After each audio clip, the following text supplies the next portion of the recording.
President, General Secretary, and now Commander-in-Chief. As Xi Jinping adds another title to his collection, we're asking if he's taking the country back to the Mao era. Also on today's program, a country nearing total collapse. As Venezuela experiences the world's highest inflation, it's struggling to print enough money to keep up. And in Picture This, Mayday, Mayday.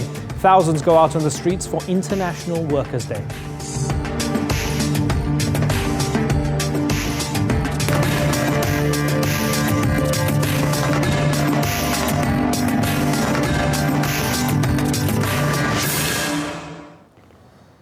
Hello and welcome to the Newsmakers with me, Imran Garta. Xi Jinping has consolidated more power than any other modern Chinese leader. The president heads the Communist Party, the State Council and the Central Military Commission, in addition to his new role as Commander-in-Chief of the Armed Forces. Former leader Mao Zedong once said that power grows out of the barrel of the gun, and Xi has ensured his finger is on the trigger. Since 1978's economic reforms, China's economy has experienced incredible growth and is now estimated by some as the world's biggest. Xi has made no secret of his determination to carry out further reforms and root out corruption. But he has also clamped down on dissent from the media, online and abroad. Today's newsmaker then is Xi Jinping, as we ask if he's turning into the new Mao.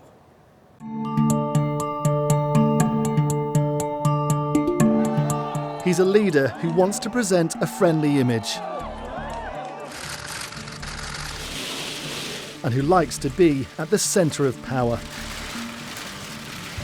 Xi Jinping has consolidated his control since becoming president in 2012. Leader of the Chinese Communist Party and now commander-in-chief of one of the world's largest militaries. Some say President Xi is now China's most authoritarian leader since the days of Mao and the formation of the People's Republic.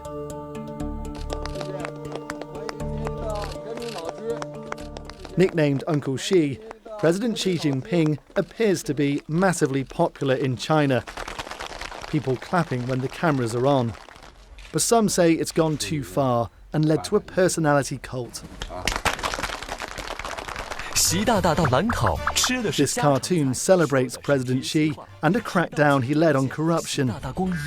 Critics, though, say this push to take on corrupt officials has also allowed him to get rid of his rivals and cement his own power. And that power is linked to the strength of the Chinese economy, which is no longer motoring ahead. China may have higher growth rates than most countries, but businesses are going bust and confidence is weakening. And some say the fear of social unrest explains why the Chinese government is cracking down on dissent even more. This was the scene last year during the trial of one of China's most celebrated human rights lawyers. Communist Party officials accused of corruption, government critics and opponents have all been detained, and the internet is still tightly controlled. This letter calling for President Xi to resign was removed from the web. About 20 people have been detained as the authorities investigate its origins. And this image of a famous yellow bear and his friend is also banned, after one magazine compared it to Xi and President Obama.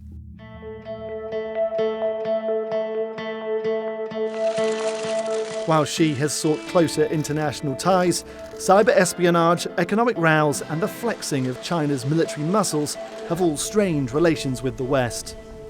The Americans in particular are angry about alleged Chinese hacks of US institutions and businesses. Strategic islands in the South China Sea are another source of tension. China claims these contested waters and believes the US should stay out of what it says is a regional issue. And in many countries, anger over China's human rights record still sparks demonstrations. Which is why President Xi's next moves will be so closely watched. It's been decades since China's had a leader who so centralised his power. But the Chinese economy isn't as strong as it once was, and that might mean as well that President Xi isn't as strong as he appears. Duncan Crawford, The Newsmakers. Well, joining me now to discuss Xi Jinping's China is Hongyi Lai, an associate professor at the University of Nottingham and author of numerous books on contemporary China. And in New York, we have Ann Lee, adjunct professor at NYU and author of the book, What the US Can Learn from China. Thanks both of you for joining us. Ann Lee, let me start with you. There was a headline last month in The Economist. It read, "Beware the cult of Xi. Xi Jinping is stronger than his predecessors. His power is damaging the country." Is that a fair headline, Anne? I think that's someone's opinion. It's not shared by everybody. And certainly in the free press, they're entitled to their opinions. I would say that with any situation, there are two sides to the story. And with Xi Jinping, the West has been critical of his amassing of power, but he's doing it for a reason, and I think for a very good reason, because he wants to make China strong, and in order to do that, a lot of reforms have to still take place. And these reforms, unfortunately, are posed by many entrenched interests within the country and within the party. And so in order for him to get them through, he has to consolidate power. And he knows that it's a tough road. He knows that it's highly unpopular. Hong Kong media actually had leaked various stories that he was a target of various assassination attempts because of these reforms. And so, yes, he is trying his best to keep China on this path of converting to a more modern society and while maintaining security. And a Beijing scholar, Zhang Lifan, was quoted in Time magazine as saying, "Xi is directing a building God campaign and he is the God." So you would suggest that that building God campaign is good for the country because he needs to do it to get things done? Absolutely. You can see lots of other examples in other parts of the world, other times in history that have been similar attempts. So like Lee Kuan Yew of Singapore, he was basically an authoritarian running that country for decades, and he turned it from a completely backwater society to one of the most modern, productive countries in the world. He did it all really under his power. Hongyi Lai, China needs to be more authoritarian in the hands of a man who might become a demigod in order to get democracy. That's the argument. What do you think, Hongyi Lai? I think I agree that the underlying rationale for Xi to get more power is he need to overcome the stern resistance for the radical reform he would like to push through. And he has been quite successful in consolidating his power so far. So in terms of power concentration, he far exceeded his at least two immediate predecessors, President Hu Jintao and Jiang Zemin. However, I think cautious probably need to make about how he's going to use his power and how he push through his policy, and when he comes to formulating policy, whether he would take into account different opinions in order to come up with a sound policy. What about the ordinary people, more than 1 billion people? Shouldn't we be factoring in what they want? On Weibo and elsewhere in other platforms, people are calling for more reforms, more democracy. Scholars are getting thrown in jail. People are getting thrown in jail for criticizing the current system. You're saying they need to have more authoritarianism. What about the Chinese people? What about 1 billion people? Does their voice not matter? So most of these people actually are still incredibly poor. You have about 500 million people who are farmers who live out in the West. They're not, accessing Weibo, but they basically want to have food on the table to feed their kids. A lot of these are migrant workers. They are not on social media, but they definitely want to be able to afford to have a roof over their heads and to earn a decent living so that they can have more freedom, which comes with money. And that's what she's trying to do, is basically respond to the hopes and dreams of all these silent majority people in China. The very few that call for democracy on Weibo, I would say that they're a very small number, very elite in the cities of Beijing or Shanghai, who have gotten lots of education in the West, but they do not represent the vast majority of Chinese. Okay, let's go back to Hongyi Lai. Hongyi Lai, let me pose to you this quote from Feng Chongyi, a history professor at the University of Technology, Sydney in Australia. Feng Chongyi says, Xi's campaign for a personality cult is doomed because of the Cultural Revolution. Xi's peers are vigilant against the leader holding arbitrary power over their life and property. So taking the example of Mao, Hongyi Lai, are these people correct in being afraid of something like the Cultural Revolution happening again if one man amasses too much power? Well, just from the party's history, yes, I think they do have a legitimate concerns. And also, at the end of Cultural Revolution, under the paramount leader, Deng Xiaoping, even though he's regarded the most powerful leader in China from 78 to 97, the party have agreed that he no longer need any dominant figure like Mao, who would disregard any different opinions in policy making. So I think inside party public, there's some unsettling concerns with concentration of power in the hand of Xi. The good thing is nothing really bad has happened. Of course, everyone would need to have some cautions and to make sure Xi would not go the wrong way. So far, I haven't seen any big wrong thing being done yet, but I think there are legitimate concerns out there. And going back to the issue about, you asked earlier about the call for democracy, I think it's probably true the majority of Chinese do not call for immediate democracy.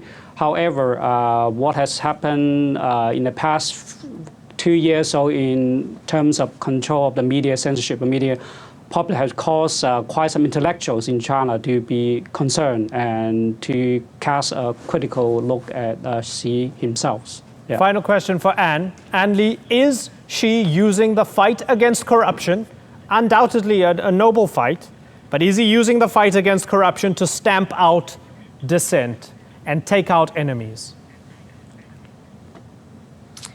I'm sure that they are very conveniently tied together for Xi. I wouldn't say that it's purely corruption. I'm sure that there are folks in his camp that also have been guilty of corruption and have not been prosecuted, and he's probably gone after folks from the Youth League and other folks who were corrupt and got to have promotions very quickly. And I think that, yes, he's been criticized for that. But again, you have to look at the bigger picture of what he's trying to accomplish. And so I think he's seeing this as a means to an end, and this means justifies his end, which is to build a stronger China, a China that the Chinese people can be proud of.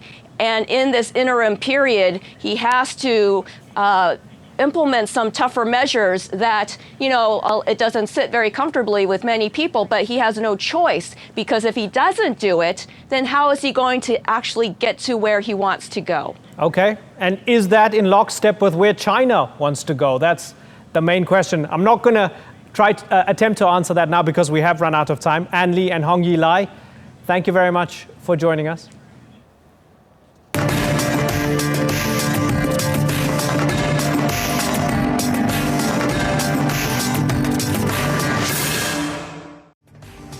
Still to come on the Newsmakers, Chavismo in crisis. We're looking at why it's all gone wrong for Venezuela.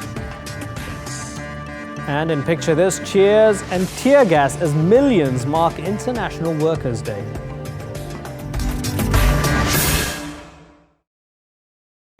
The International Monetary Fund warns that Venezuela could have a total economic collapse in a year's time. The country has the highest rate of inflation in the world.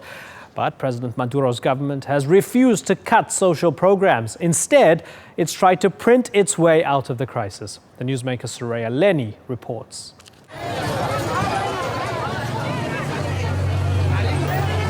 Things are not going so well in Nicolas Maduro's Venezuela. It's widely believed to have the world's largest proven oil reserves. But the nation is close to being bankrupt. Inflation is rampant, power cuts are common, and foreign investment is scarce.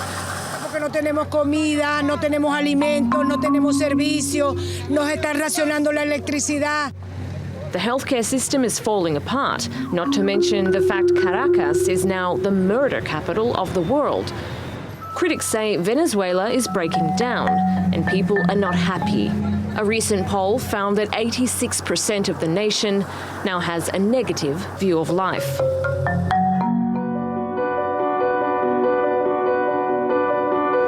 Venezuela relies on oil to get by. Petroleum exports account for around 40% of the federal budget. But the crude crash has blown a hole in the budget, a similar situation facing other big petroleum economies like Saudi Arabia and Russia.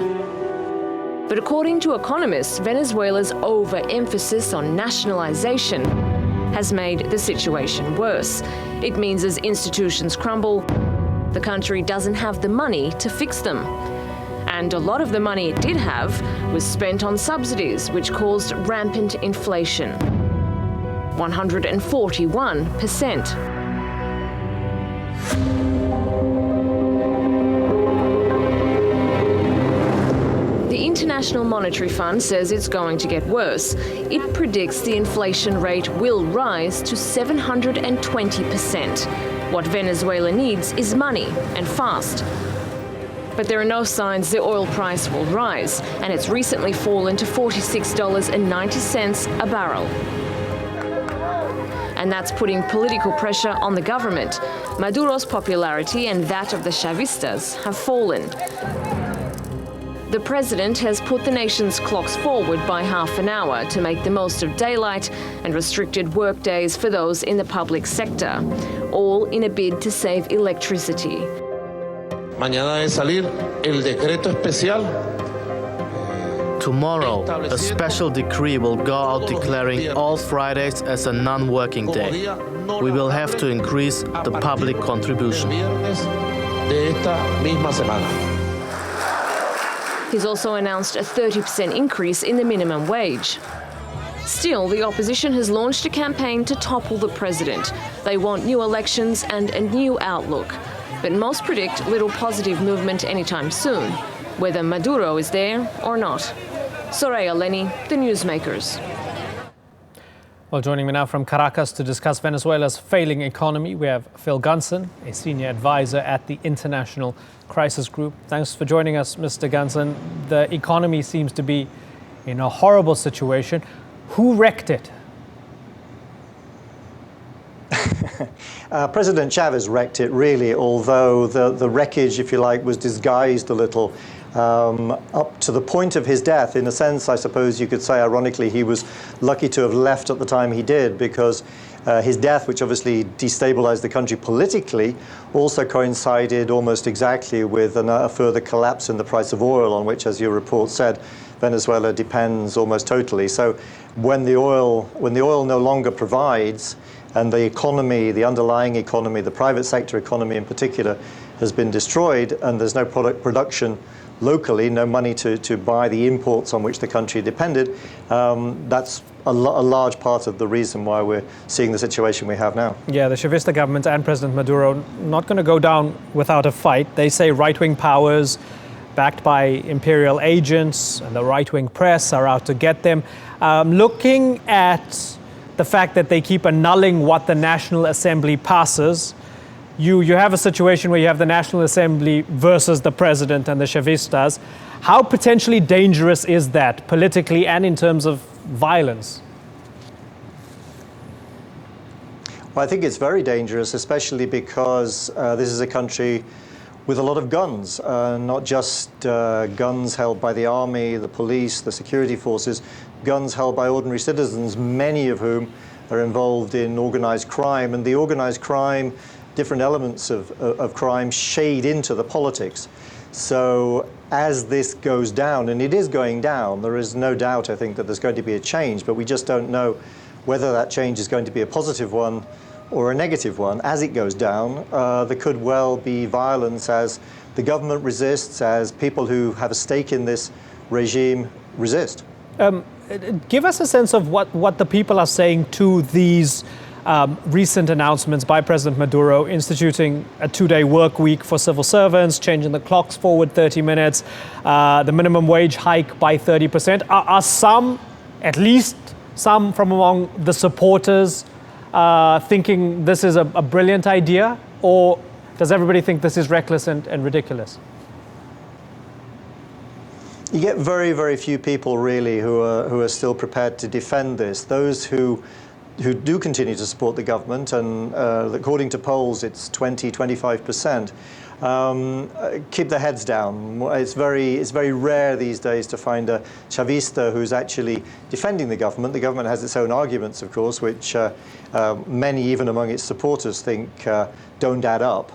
But on the whole, I mean, people, as the government issues these decrees, the decree, for example, which restricts working hours, some people take advantage, a lot of people take advantage because, of course, it's a good opportunity to go out and try and find some of the price-controlled goods on which people rely if they're going to have anything to eat. But on the other hand, of course, they have less money in their pockets. And even a 30% increase in the minimum wage does nothing when you've got inflation, which this year is heading for something like 700%. Yeah, interesting point.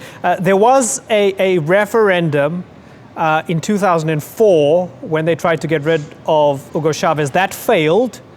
Now there's the potential for a referendum on President Maduro's future. With 2004 in mind, do you think this referendum will happen, and do you think they will succeed if it does happen? Well, under normal circumstances, I suppose, which we definitely don't have here, the referendum ought to take place this year. The opposition has already gathered nearly 2.5 million signatures for that referendum to take place, but the electoral authority, which is in charge of deciding whether it happens, and if so, when it happens, unfortunately is controlled by the government. So obviously it's trying to drag its feet. If that referendum doesn't take place until after the end of this year, then it doesn't lead directly to a presidential election. What happens is that the appointed vice president takes over in theory and sees out the term, which is until the beginning of 2019. If that happens, you know, everything depends really on political pressure particularly from the street. Seems very unlikely to me that in the situation that we have, in a situation that's worsening day by day, that ordinary people are going to be willing to put up with that they're going to just say, well, okay, Maduro's gone, let's see how the vice president does. It doesn't seem politically feasible, but who knows? We are running out of time, but I have one final question for you, Phil. You're from the International Crisis Group. Let me give you a hypothetical. President Maduro says, hey, the International Crisis Group is in Caracas. I have a crisis on my hands. Phil, come into my office. I have a crisis on my hands. How do I solve this crisis in one sentence? Help me fix this. What would you tell him? What would we well, we've been telling the government and everybody concerned in our reports for some years now that the solution to this is negotiation. That the solution is that the two sides, that the government and the opposition get together and devise a way out of this crisis, both politically and economically. The opposition on the whole has been more open to that. The government has been very close to it. Negotiation seems to be a dirty word if you're in the government, and their plan seems to be to hang on until the end of the year and see if they can fudge this somehow and get to the end of Maduro's term, maybe with somebody else in the presidency. But it has to be negotiated, and will be negotiated at some point. The sooner that happens, the more positive the outcome is likely to be. Phil Gunson, really good to talk to you. Thank you very much for joining us.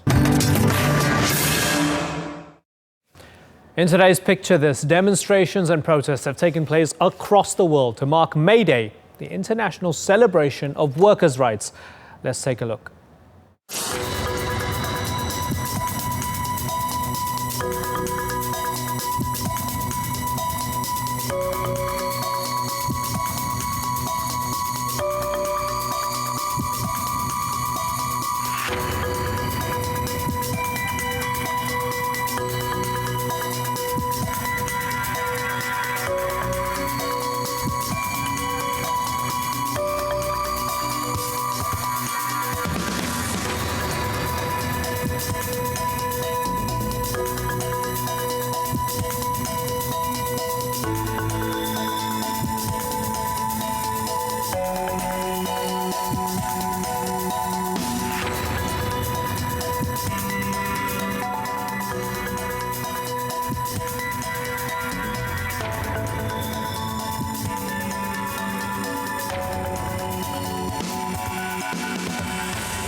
Today's newsmaker has been Chinese President Xi Jinping. As we asked if he was turning into the new Mao, Xi has consolidated more power than virtually all of his predecessors. So he has the political power to put his stamp on China. But does he inspire the same adulation? The country has endured huge changes since Mao's leadership and seen rapid modernization. China today is more prosperous and more connected to the outside world than it ever has been before. But as long as Xi keeps control of the armed forces and the economy, he appears to have the power to sculpt China in his own image. You've been watching this edition of the Newsmakers with me, Imran Garda. As always, thanks for watching. Bye-bye.